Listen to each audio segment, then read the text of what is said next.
Welcome to the Jesus Energy Project. I'm so grateful you're here. I hope you're having a really good day. And I hope that after listening, it might be even like that much better. In Jesus Energy, we move beyond beliefs, beyond actions, and into embodying and emanating the healing, transformative, and loving energy of Jesus.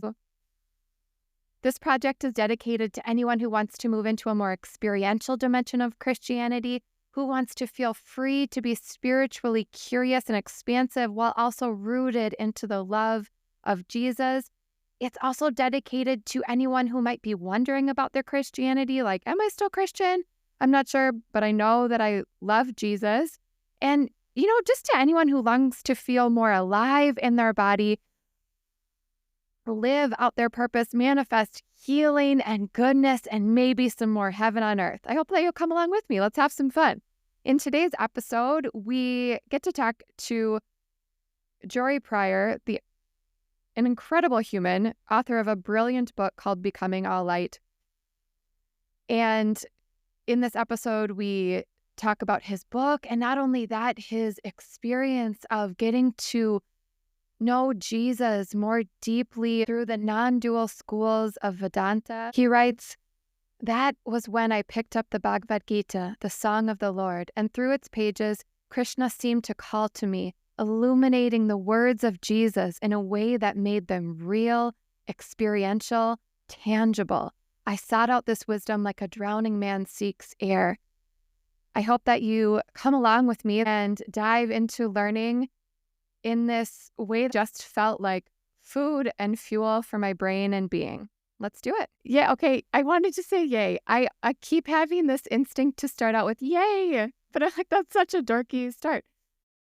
I love it. But yay! Yeah. Welcome. We're here with Jory Pryor. I'm so grateful to be here with you, Jory. Thanks for being here. Yeah, thanks for inviting me.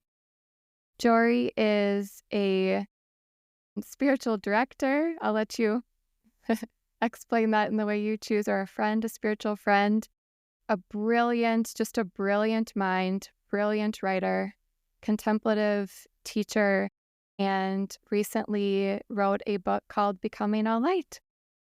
So, yeah, so grateful that you're here. And I would love to just begin by hearing from your voice, like who you are and what you're up to. Yeah, so my name's Jory. I do spiritual direction just as like a way to pay forward what was given to me in terms of spiritual guidance and teaching. And, I don't call myself that, but it's something that I enjoy doing because I like talking about God. That's just like one of my favorite things to do. And so if someone will let me do it, then I'm all for it. And then if they also derive some benefit from it, then more better. But yeah, I try to be a friend to people, and I've been studying and searching for a long time, and I've come across some things that have been super helpful, and then I've come across things that have been super not helpful. And so I like to say, like, when I talk to people a lot of the times, it's more like, hey, don't step in that hole over there, more than like any profound, spiritual teaching or something. So, but as a day job, I do GIS computer mapping for a local county, and that's how I pay my bills. Brilliant mind. Yeah. Sometimes when I've had my coffee. Like, I knew I could sense that from you. You have a very calming presence. I feel like I was starting to get really hyped up. Like, this is a new experience for me, and like, here we go. And then seeing your presence in your face, I feel like I'm just like grounded a little more into my being. Yeah. That's great. I love that. Well, I can just like sit here. We don't have to talk. Like, okay. I'll just soak it in. Okay, so I loved the intro to your book. I don't think I've ever enjoyed, I can't recall enjoying an intro to a book. And it was so tender and just the way you spoke of your childhood. Like, if you ever write an entire book on your life, I would love to be one of the first to read it. It was so sweet. And the way that you wrote about Jesus' words and how they touched you as a child. And you said, I wrote it down, the wine-colored words that soaked into you. And I'm curious if you could talk a little bit about how Jesus spoke to you as a child, because then you talked about how, like, being out in the woods in silence and then longing for this, like, dimensionality, is that a word? This depth that Jesus spoke of at church, and you would get a hint of it in worship, and then, like a sermon or a talk, it wouldn't really hit at that beauty of Jesus. Does that kind of rephrase it? Yeah. I'm so glad that you said that and that you enjoyed it, because funnily enough, that almost wasn't part of the book. Really? That whole intro section. The only reason that I put that in there, because originally I was just like, I'm just going to talk about the teaching and about scripture, and like, who cares about me? Like, it's not about me. I don't care. And I was like, well, I'm going to send it to a couple publishers. And everyone told me, like, well, you should probably have like something about you in it, And I was like, me? Who cares about me? It's about the texts and about the tradition and about the knowledge and the transformational spiritual path that we can walk. And they were like, yeah, but people like personal stories. And I was like, all right, fine. So I wrote it, and I was like, I felt so silly writing it. So anyway, all that to say, I'm glad you enjoyed it. But as far as the words of Jesus, I remember, I don't remember if I put it in there, but I was at this Bible camp, and it was mainly like a farm camp. You like had bandanas and you went around like learning to ride horses and catch pigs and do all sorts of different stuff. And at one point we got a special treat where we were able to go into the sanctuary and did this little Bible study, and I had never done it before. And they handed us these like little New Testament, little personal pocket Bibles. And I was looking through it, and the words were, printed in red, and they stuck out, obviously. And, it wasn't like I heard an audible voice or anything, or, that Jesus spoke to me in some kind of conceptual way, but it was more of like, what's going on here? You know what I mean? Like why is there this book that's, everywhere, that everyone knows about, that people either really, really love or really, really hate? It's powerful, whatever it is, it's powerful. Yeah. And how do I get in touch with that? How do I tap into that? And so, yeah, I would, experience presence within, Pentecostal style worship.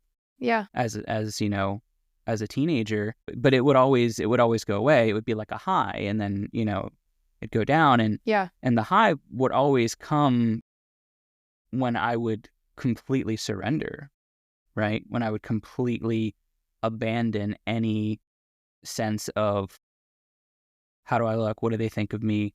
What if I look stupid when I do this? Any kind of self-referential thought, complete abandonment of self-consciousness to complete focus on other consciousness, the other being God.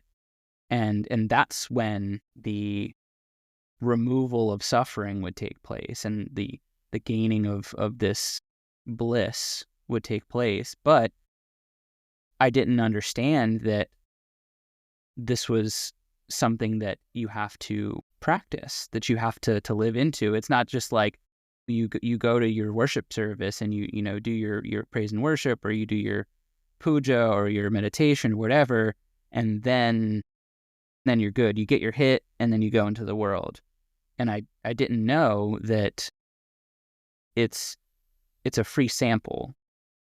It's meant to get you to pay the money and buy the box, take it home, read the instructions, put it in your own oven, cook it, and then eat it yourself. Like that's what those experiences are for. And I didn't know that.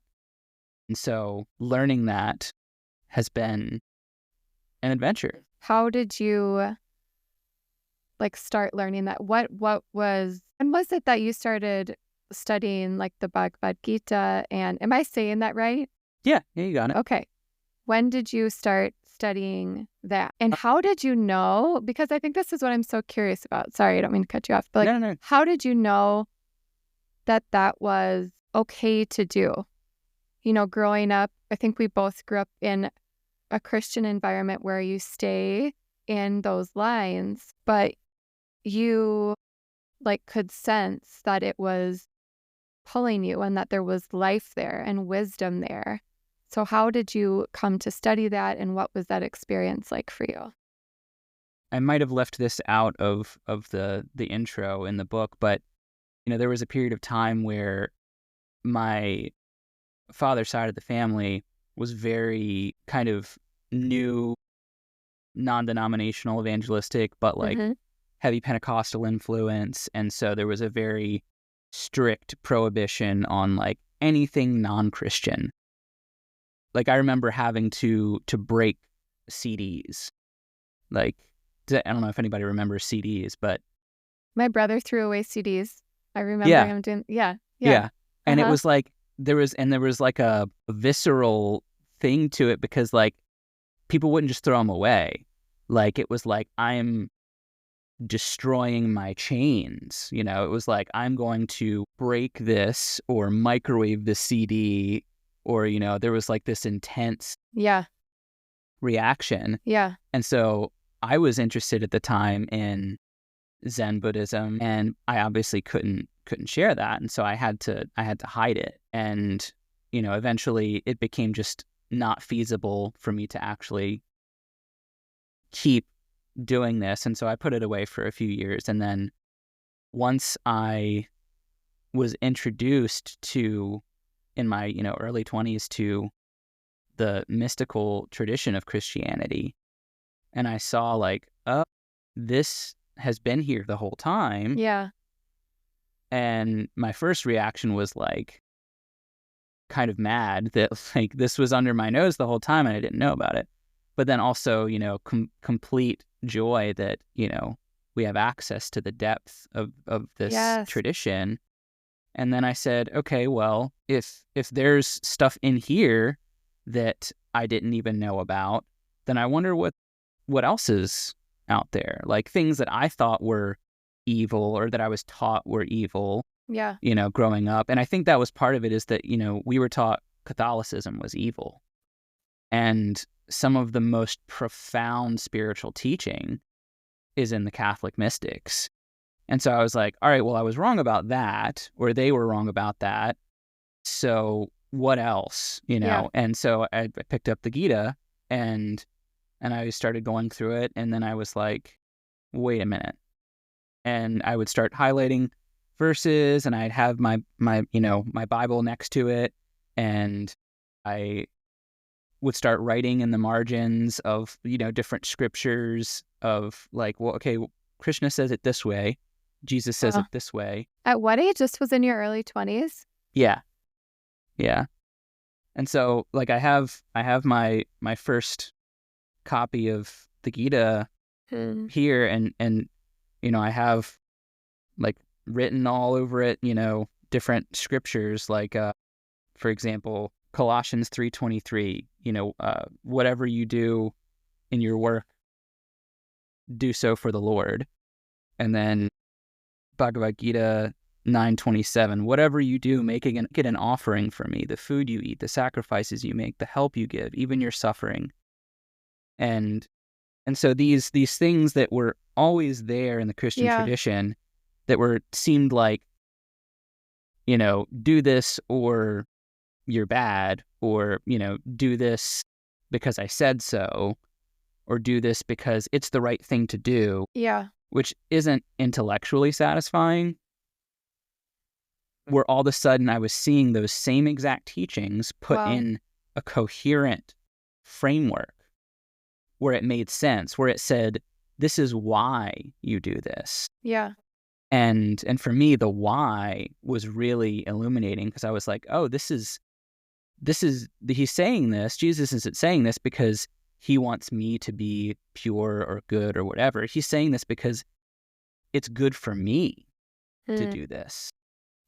This is of benefit to myself. Yeah. So And so that was in the Gita that gave you more of the why, you felt yeah, like, for Jesus' words? and That's so cool. it also, in Gita, Krishna says, age after age, I return to reestablish Dharma. And I started to be able to hear, so to speak, Jesus Wow. through Wow. Krishna. And Yeah. then also, going back to, I would occasionally visit my church, and I would hear the songs of praise that they were Yeah. singing about Jesus, and be able to see Krishna through that, and see how that devotion actually is transformative for human consciousness. And yeah, so it just kind of erased any lines that I had previously drawn between things like Christianity or Hinduism. That's so beautiful. Like, I feel like that actually pierces my heart. That is really, really stunning. And I'm trying to piece together, like, what is the fear that I grew up with? Because as I hear you talk about this, and in my own life, with certain healing things that I thought were maybe evil, and I'm like, this is the most beautiful teaching, and if this isn't Christian, then I don't know if I am, like, sorry, my mind is just kind of like blown for a second, because I think this is exactly like why I wanted to have these conversations, was finding this like Jesus energy that exists beyond these walls that I've known for Christianity. And to me, it just makes Jesus that much more expansive, that much more humble too. And like, I feel like as I get more spiritually curious, I still need Jesus, like, as this grounding tool in my own humanity, and as like a guide. And so I guess I'm just rambling on, because is it that, do you think the fear comes from like worrying that we'll throw Jesus aside if we are curious and look to other traditions or wisdom, or that it is actually, I don't know. Cause like, were you taught that, like, be aware, be on guard, like the devil is ready to, what is it, like the wolf in sheep's clothing? Yeah.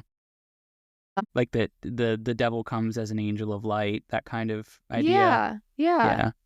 I don't, Yeah, I guess maybe this is just like the unearned self-confidence that maybe I have, the very rare, you know, thing, because generally I'm not a very toot my own horn kind of person, but when I understand something for yes, myself, yes, I trust it, yes, period. yes, And so when I really began to engage with like the Catholic mystics or with the Gita, yeah, and I understood it on a molecular level, yeah, yes, I don't care what anyone else says. right, And that kind of confidence yeah, in our own ability to unfold our spiritual development, yep, I think it's very either over prevalent a lot of times or under prevalent. yeah, You know, like we either think like, oh, I can do it all by myself, I don't need any help at all, or it's like I need to hold the hand of a spiritual teacher for the rest of my life. mm, And there's, it's not that confidence is bad. It's that it's a tool. It's a tool to help us to discover that what we need, we were already given. It's just a matter of cultivating what we've already been given. So. That's so beautiful. And it's funny, and I don't know how, I didn't tell you that I did this, but I sometimes like to draw like cards as I'm preparing for conversations, and I have this angel deck, and I have it sitting right here, and it's Jophiel angel, and it says, "Trust the unfolding. There is no wrong path, only choices that take you closer to or farther from love." And so, like I just love how you said that, like your confidence, and I can see in you right away your presence of self, and you just know in your being, like you said, on a molecular level. And that's just such a beautiful thing. And I love that you have trusted that since you were a kid. It's like, I wonder if you were like a chosen mystic, from being a child, God, like I don't know. I just see your little self in the woods. No, and like I didn't always have that confidence either. It's, it comes from error. It comes from like doing it wrong first and then saying like, that doesn't work, and then trying something different. Yeah. I think that's the way that all understanding comes, the way that all learning comes. Okay, so once we have like an awakening experience, like what do we do with that? What next? And actually, would you say you had like a moment of like, was that in your early 20s in your search? Or has it been like a series of awakenings keeps happening? How would you describe that for you? Yeah, there's a famous story of, I think it's Shunryu Suzuki, or I think that's who it was. But he's like teaching in this lecture hall, and someone asks him about his satori, his enlightenment experience as a Zen monk, and his wife calls from the back and says he's never had one, and I love that. So I'm sure my wife would say the same, but that's so good. But I never had like the clouds never have parted for me. It's been a slow unveiling. Yeah. Almost like so slow that it's like your hair growing. Like you can't look and see like, wow, my hair grew, 1/10 of a millimeter today. It's a very slow coming to it, for me at least. Mm-hmm. And I think that's inevitable, really. I think that's how it is for everyone. Like, we're all coming to God so slowly, yes, that we can't even perceive it most of the time. And sometimes if we really want our hair to grow out because we got a weird haircut, we might look in the mirror and say like, come on, grow, but like that's not how it works. We just have to let it do its thing. So how would you define like consciousness? I feel like that word is used all the time, and like higher consciousness, and how would you define that? I wouldn't. Just because, in my spiritual tradition, consciousness is, to define something, you have to say, here is a symbol or a sign, and it has a referent. It points beyond itself. It refers to something else. And so, the word consciousness is a word, but if you go to what consciousness is pointing towards, if you say consciousness and then say, okay, find that in your own direct experience, and you look at your own consciousness, you can't describe it. it can't be given a description, really. I mean, we try in the spiritual tradition, and that's basically what theology is when we look unflinchingly at the center of our own being and try to describe it. And we say it's infinite love, it's endless, it's all-pervading, it's unlimited, it's all-powerful, it's all-loving, it's all-knowing, it's indescribable, it's bliss, consciousness, absolute. We come up with these words to try and describe it, but it's really indescribable. And so consciousness or awareness, if you prefer, is something that gives meaning to everything else, but it's not something that we can give meaning to, if that makes sense. Yes. And that makes me think of when you wrote about putting on the mind of Christ. Let's see, where is that? I wrote that down. The mind of Christ is not a particular kind of consciousness, but consciousness itself. Can you tell me more about that? Yeah, so this, to me, I love that passage in Scripture, because it's really getting at the heart, and this is Paul. This is somebody that in modern, discourse, there's a lot of hate for. And,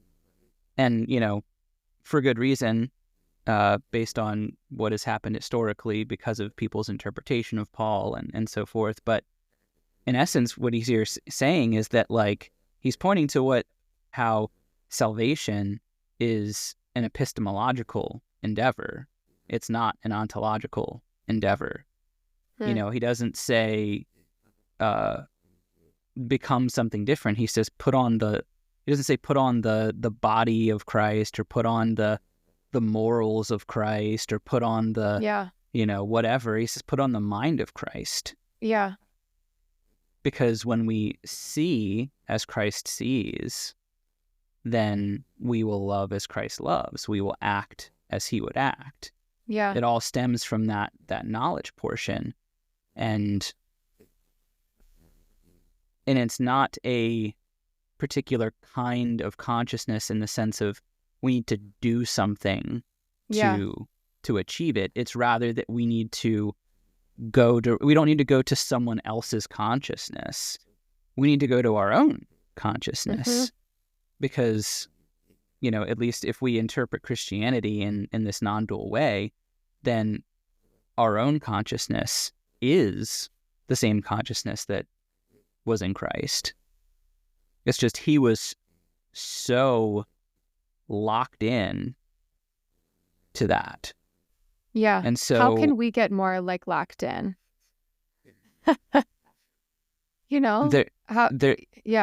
Sorry, go ahead. No, that's it. That's it. How can we get more locked in? Like Jesus. There's a million different ways. I mean, that's why we have so many religions and have so many, faith traditions. It's not a bug. It's a feature. It's a feature that there's so many ways to come back home to ourselves. And so we can do that through prayer. We can do that through ecstatic worship and dance. We can do that through silent meditation. We can do that through repetition of a mantra or a sacred syllable. We can do that through through jnana, through knowledge, through study of scripture and, meditation. There's so many ways we can do it. But the key is to keep coming back to it is the thing, because the only reason why we aren't locked in is because we have these tendencies that we've built up over so long. And so we kind of have to pull back from that and be able to tap into a new perspective. And we have to tap into it so frequently that it becomes effortless, That it Yes. becomes just out of the, I had a Dzogchen Lama talk about it one time where he was like, it's just like, it's in the corner of your eye all the time. Like once you've had recognition and deep into that recognition so that it's completely experiential and familiarized yourself with that recognition, it's always right there. And so even if you get distracted by some stuff, you can just look out of the corner of your eye and you can come to that place. So it's always accessible. And you write that it's not by addition, but by subtraction. That, like, that's where wisdom lies. It's always by subtraction. That's Meister Eckhart as well. God is not found in the soul by the process of addition, but by subtraction. And that's on par with everything else we said about the mind of Christ being not a particular kind of consciousness, but consciousness itself. It's that we have all of these exterior layers that we cling to and that we build up to try and make something of ourselves. Yes. And when we remove those, when we subtract those, we find out that, it's not a void that we're trying to cover over. It's a fullness. We think we're papering over a big hole, but it's a mountain. It's a pillar of light. We're covering over our fullness with emptiness. And so to really become who we already are, we have to subtract what we're not. Yeah. I keep thinking of, was it Marianne Williamson that says what we're most afraid of is that we're powerful beyond belief, or our light. It just really just makes me think of the heart of your book, that we are, would you say we're a facet of God, like a piece of God, an expression of God? How would you describe what we are? I mean, if I'm being true to my tradition, it's framed as I am that. It's framed as there is no difference. Yeah. And that's not for everyone. Ramakrishna, the famous Bengali saint, he says some people want to become like a doll made of salt, and they want to go and measure the depth of the ocean. So what's going to happen? That no one's going to return with a measurement. That salt doll is going to dissolve into the ocean. But some people, he said, like to sip the nectar from the flower like a bee. And so some people preserve, or for some people, God preserves this slight sense of duality for the purpose of enjoyment. And so... Oh, okay, wait. Tell me more about that. So there's this idea in Hindu bhakti-oriented tradition that they will say, I renounce, money and wealth and privilege and power and esteem and prestige and all these things, and I renounce even liberation, even enlightenment, even complete freedom. Just give me the vision of your form. Just give me the longing for your presence. And so there's this alternate stream in Hindu religion that puts devotion even above knowledge. Wow.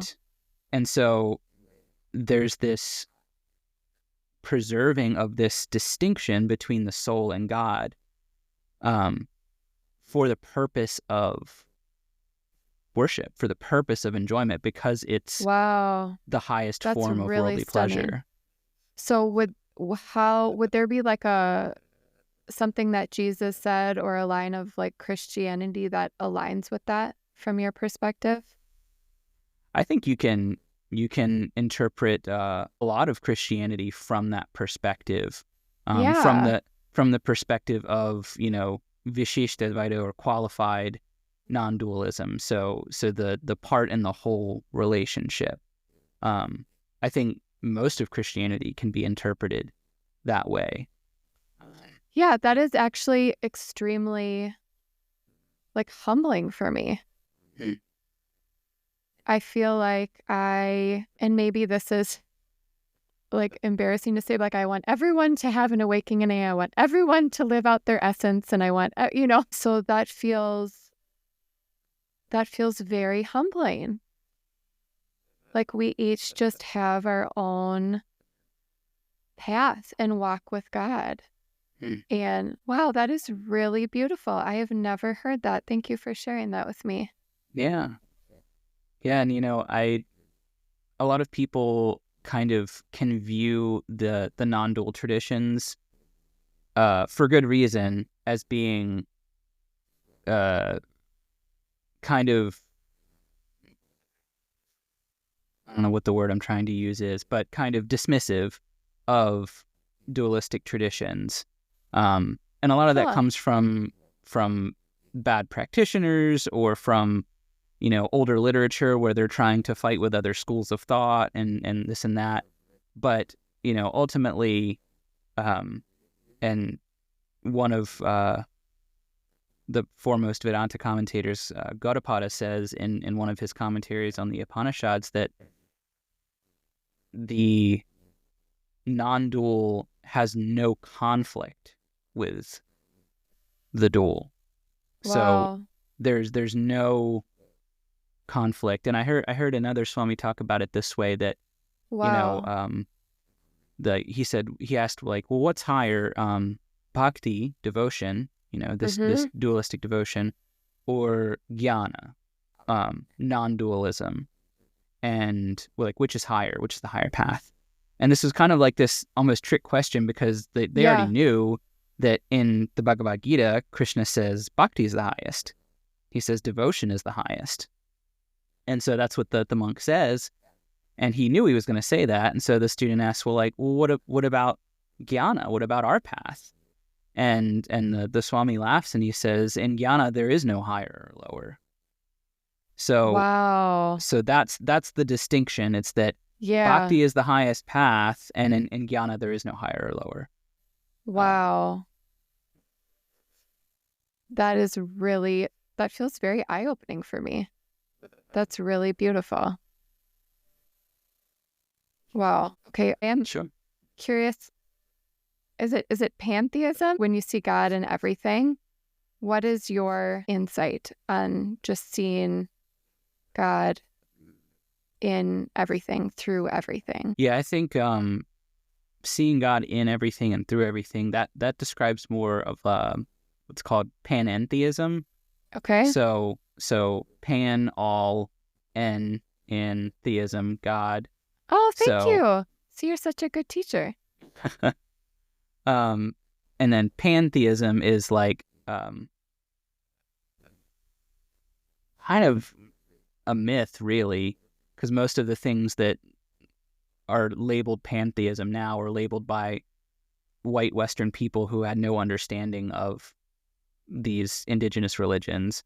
So most of these things that are called pantheism are really panentheism, are really this transcendent, immanent God that's both beyond everything that we can know or imagine, and also intimately present in all that we can know or imagine. And so that's this panentheism idea. And where I kind of tend to push back on it is that and this is because my primary tradition is Advaita, and in panentheism it's okay, there's God, and then God invests herself into the world. And the pushback on that from the non-dual side is well, where'd that come from?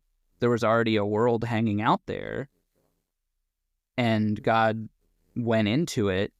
But that's for an Advaitin, that's saying, okay, well, there's two things. But for an Advaitin, there isn't two things. And so for them, the idea of God being in something, like there's a container that can contain God, is limiting God.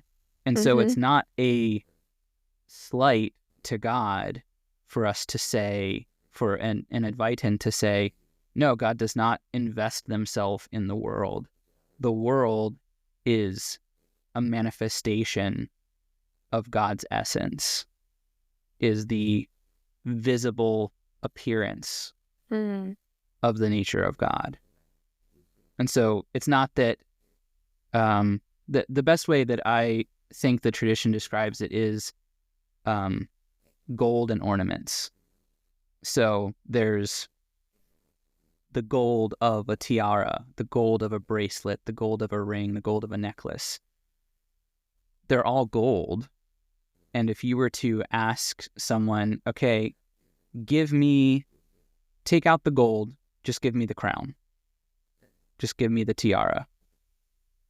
It's not possible, because the form of the crown is nothing apart from the gold. The gold, in essence, is the very substance of the crown. And if you were to take the gold out, there would be no crown to be seen. And so for Advaita, that is exactly God's relationship with the world.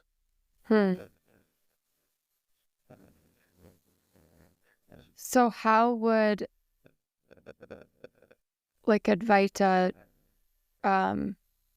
touch on suffering and the problem of evil and just real quick before we go. I mean, I feel like I'm at a place in my life where I do see, I just see the life in things and follow life and see God in both things that are labeled good and bad. But I didn't always feel that way and really wrestled with God, with evil, for overt evil and sweet, innocent children dying, just that was that's hard for anybody. And so for that reason, open theism really helped me see God as compassionate and helped me relearn, I think, God as being all compassionate and all loving.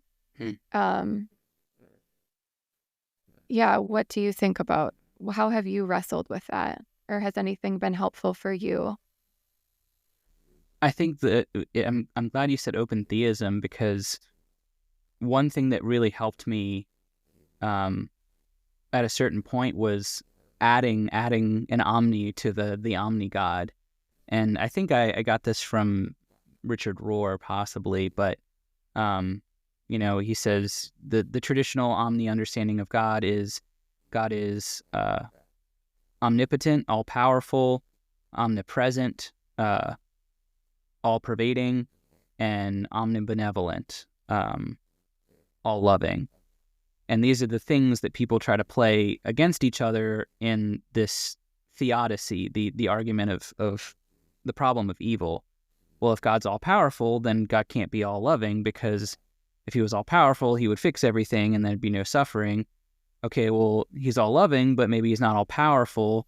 He wants to fix everything, but he can't, and these things. And then Richard Rohr throws in God is, and I don't know if he uses the Latin, but he says God is also, in addition to being all-powerful, all-loving, all-knowing, God is all-suffering. Wow. And so whenever we see suffering of the starving child, of the war-torn country, that is God's suffering. And some people will say that, well, God participates in the suffering. God suffers with us. God suffers alongside us. And I think that's beautiful too. But for me, it's even more beautiful to know that it is. to know that is God's suffering. it is God's suffering, all of it. That's the only suffering that exists is God's own suffering. And so then so why does the God world put us through God's own suffering? Why does what? Why does God move through God's own suffering? I think it's the only way that it can be. I think suffering is, I mean, you've got a guitar behind you. If you take the E string and the D string and turn the tuning peg on the E string down a little bit and hit both strings, what's it going to do? It's going to go wah, wah, wah, wah, wah, wah, and you're going to hear that oscillation. That oscillation between happiness and suffering and joy and misery, and that is the oscillation of strings that are out of tune. And so suffering is, to me, like that signal. It's the signal that tells us we're out of tune and to tune up. And so when we tune up, that resonance becomes tighter and tighter and tighter until it's no longer dissonance. It's harmony. Wow. It's music. Wow. So what would... Yeah, I guess I'm curious, like, what would pull you through suffering? This, like, if you're moving through suffering in your life or seeing the suffering of others, is there like a mantra or a prayer to like bring mercy or love into that experience? I think the best prayer for suffering, we can say, all right, well, pray for the alleviation of suffering in others. We can, do meditation. I always recommend loving kindness meditation, where you, take on the suffering of others and you pray for their well-being and their health and everything. And you can also act to relieve the suffering of others, to the hungry, God is bread. And to the full, bread is God. And that's the idea of communion. But I think the most powerful prayer for suffering, at least personally, is to stare right at it. Wow. And not blink. Just completely bear witness to it. Wow. And whatever it wants to do to you, you allow it to do to you. Wow. That's really powerful. We run from our suffering so much that, we try to fix it with all sorts of things. And ultimately we have to, even if we, get some kind of spiritual realization and, we still have to look back at those things, and we still have to bear witness to suffering, and we have to do it in a posture of love and openness, without any tightness or constricting or trying to fix the suffering or trying to get away from the suffering. We have to just experience it. This has been so enlightening to me in ways that I just didn't even expect. And you are so grounded. You are so grounded. How are you so grounded? I haven't been grounded since I was a kid. Yeah, that was good. Yeah, I think that is what I'm like really struck by in this time with you, is how grounded you are. And like, okay, so do you have like 2 minutes? Are you on it? Is that okay? Okay, so I heard you say before that our desires what is it God desiring through us? I Something think like in the that? book I say like all desire is God's desire, or all desire is desire for God. Probably that's what I said. So I love thinking about and playing around with the idea of, pure desire. And understanding pleasure in a holy way, and just like having a relationship with desire, it can be godly and beautiful. And I think I grew up with understanding, what is it, Jeremiah 29:11, like our heart being wicked and deceitful, and just recently read that it's actually perhaps a closer definition of that, or like root understanding of that, is our heart is vulnerable and deep. And so that said, like, how do you, like, what is desire and what is temptation? And anything that you might want to say on God desiring itself. God, our desire is God desiring through us. I just think that that's so beautiful and healing. So I think for me, desire is, and a lot of times in the faith traditions, desire gets a bad rap. Yeah. Right. Like we're told, like, oh, that's the first noble truth. There is that of suffering, and then the second one is you suffer because you desire. And in a way that can be true. But my teacher of Vedanta always says, like, desire is not an impediment to realization. It's not. It's just how we participate with that desire. Because desire itself, I think, is like the movement of water in the ocean. It's the current. I love that. It's the current that pushes the waves to the shore. And so it's really just energy. Yeah. It's really just spontaneous, boundless energy. Yeah. And it's always propelling itself forward. And if we're trying to reach a particular end or a destination, then desire becomes a means. But if we see the true nature of desire as simply the energy, the spontaneous energy of consciousness, then we will make it an end rather than a means. And so that's where creativity comes from. Is desire used as not as a means, but as an end in itself.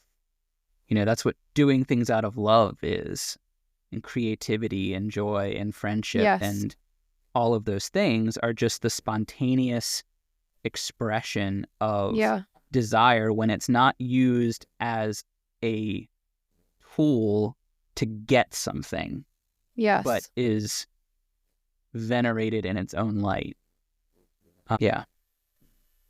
That's so beautiful. I've been so obsessed with learning about manifesting recently. And that reminds me of like the most pure forms of manifestation teachings. In the most purest, call me to feel how I want to feel and let go of the outcome. Like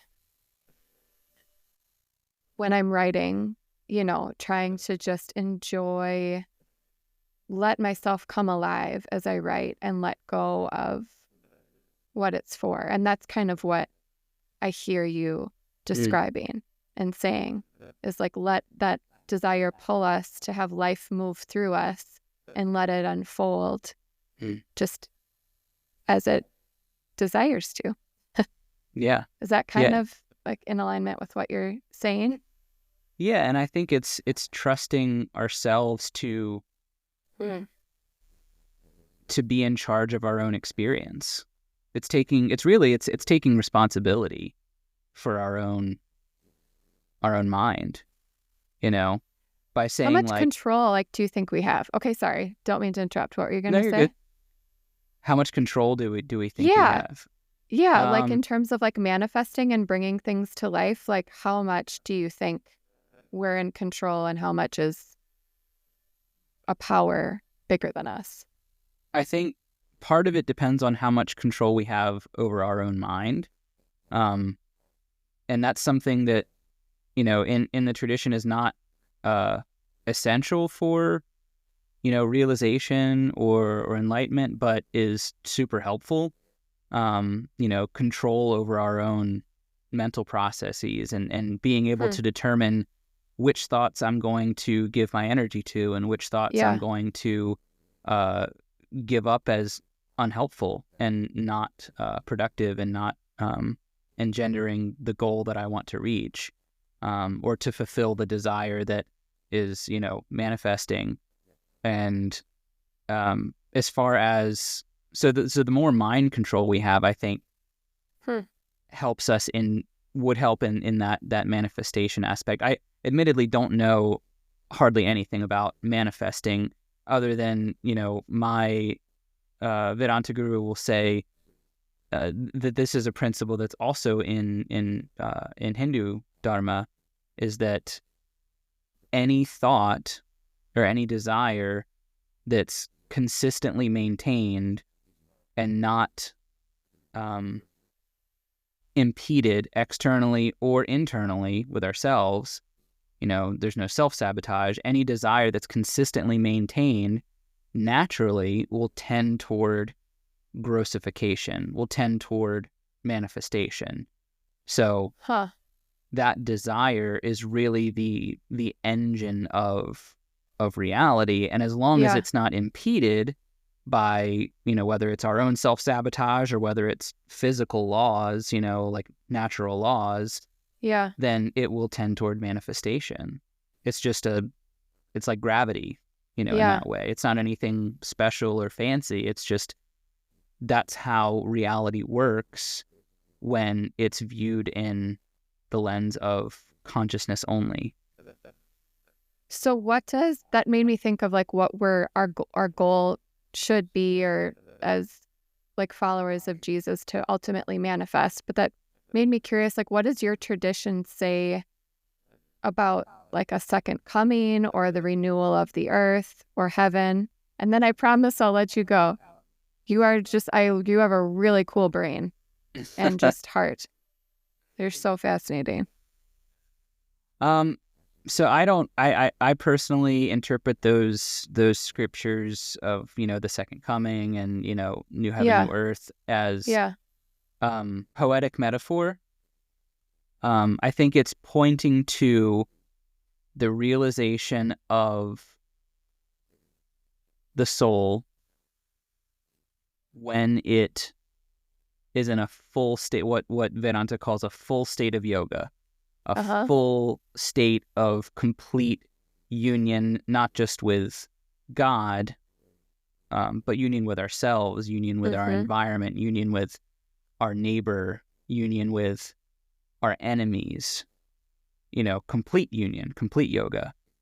And that is, I think, what the, Revelation accounts are kind of pointing to, because Revelation just really means, unveiling.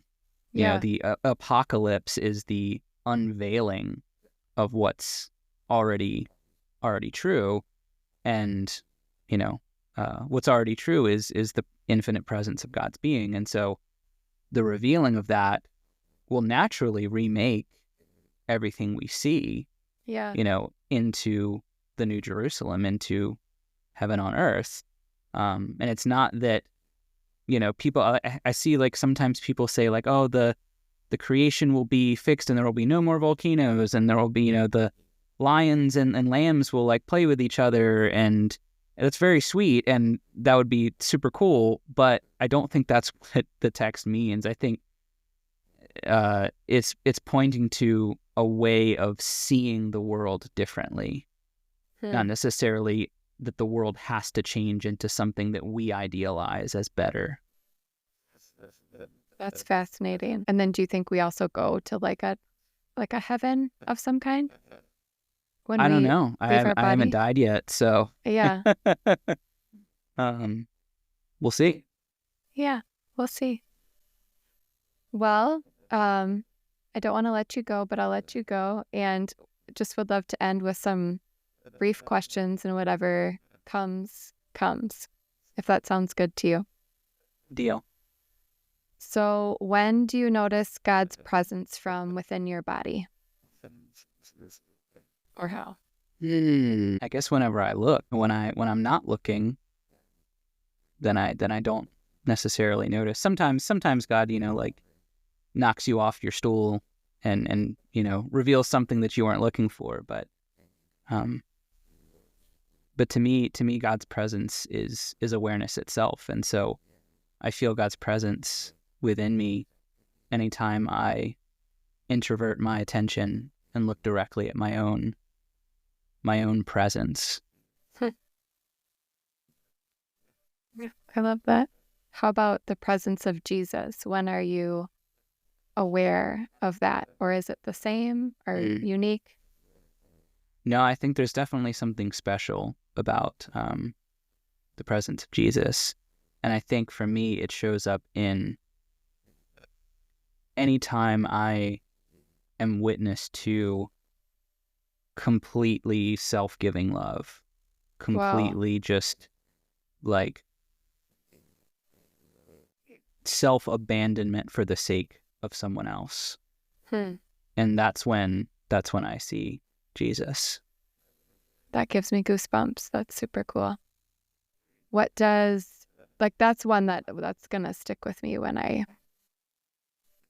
am trying to love my husband better. But in a true, true way. Okay.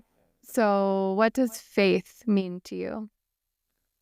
Ooh, that's a good one. Faith in the Vedanta tradition, it's translated as Shraddha, which is this working trust pending verification.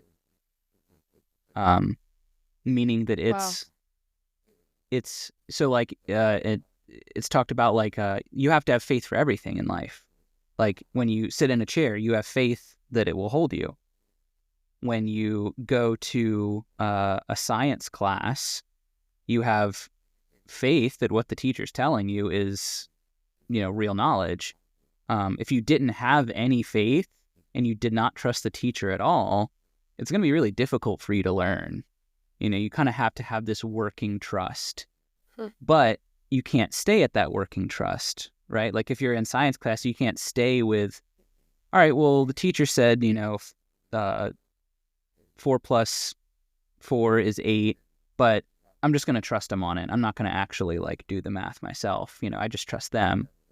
No, we have to verify it ourselves. We have to know how the math works in order to have the same experience of knowledge that the teacher has.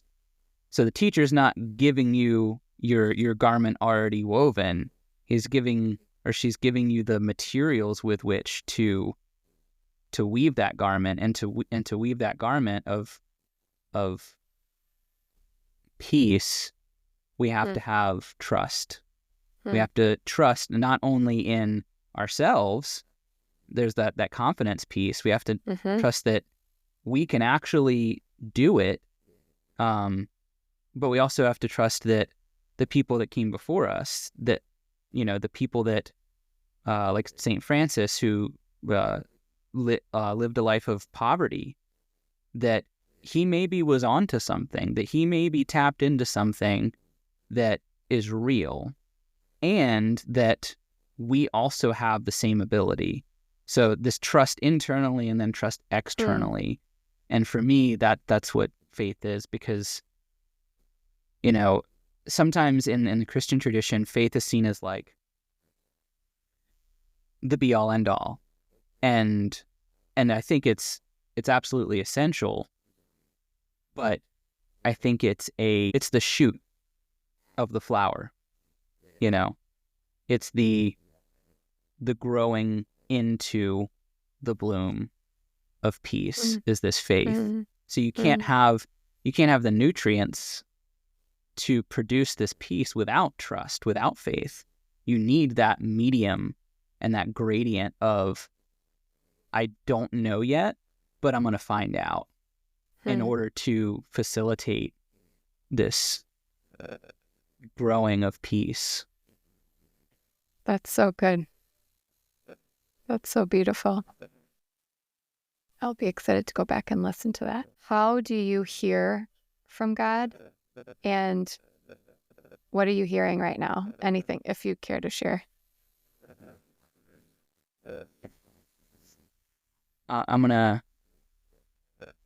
Do you mind if I read a poem? Yeah. Yeah? Okay. Hold on one second. Okay, this is a poem called The Quiet World by Jeffrey McDaniel. So he's really amazing poet, but so he says, in an effort to get people to look into each other's eyes more and also to appease the mutes, the government has decided to allot each person exactly 167 words per day. When the phone rings, I put it to my ear without saying hello. In the restaurant, I point at chicken noodle soup. I'm adjusting well to the new way. Late at night, I call my long-distance lover, proudly say I only used 59 today. I saved the rest for you. Mm-hmm.